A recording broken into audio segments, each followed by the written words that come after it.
Born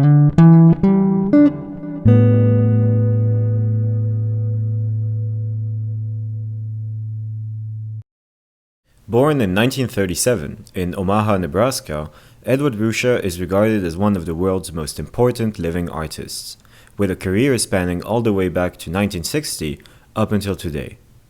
A graduate of what is now known today as the California Institute of the Arts, he gained early recognition in the 60s for his paintings, collages, and photography work.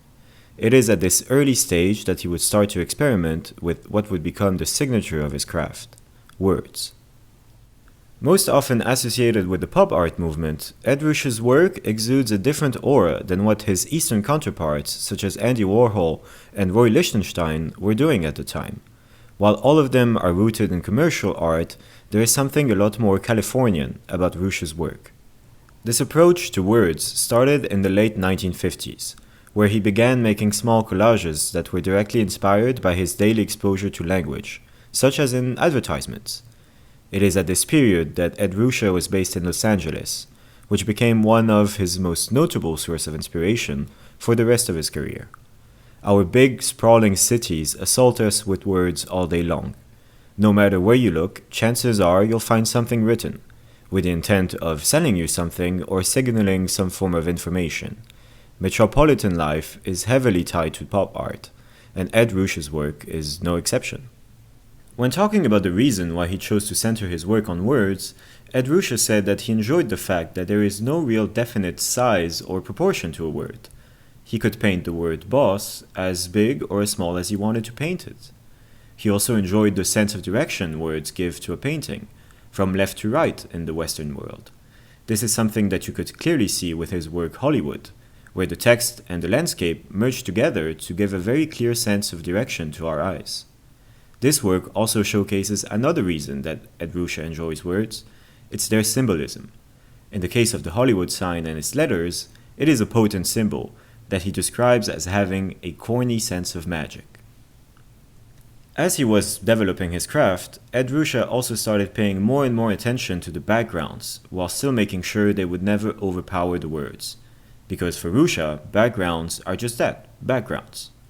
While they are not the immediate area of the work where your eye is taken, they do an immense job of adding an aura and a backstory to the words. The interaction between background and foreground is not optical, it's purely conceptual. This can be seen in his works that make use of landscapes as a backdrop. At first, these landscapes were mostly horizontal, think flatlands and deserts. But as time went on, these landscapes became more and more focused on mountains and more grandiose backdrops. They represent an idea of escape, an escape from the horizontal plane our cities are in. The works don't constitute a celebration of the beauty of nature, but more the dreamlike quality these faraway lands represent to city dwellers. And by juxtaposing them with this industrial lettering, there is a clear irony that starts to seep through. The irony that maybe one day, advertisers will be putting banners atop of virgin mountain summits. The other dimension that has always attracted me to Ed Ruscha's work is the subtle and laid-back sense of humor of the artist. Honey, I Twisted Through More Damn Traffic to Get Here is a highly relatable and mundane set of words that will make anyone chuckle because of its positioning in an artwork. This is where the conceptual nature of Ruscha's work shows best. Pontiac Catalinas reads like a line from a comedy of the late 60s. It's this sense of irreverence towards the stark seriousness of the blue-chip art world that I've always found refreshing. I'll end this video on a painting titled Cold Beer, Beautiful Girls, which recently fetched a price of $16 million at a Sotheby's evening sale, which I think captures the essence of Ruscha's work.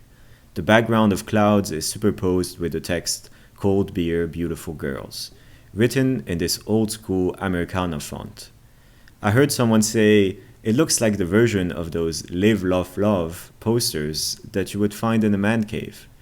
I could only agree, and I liked the irony of it.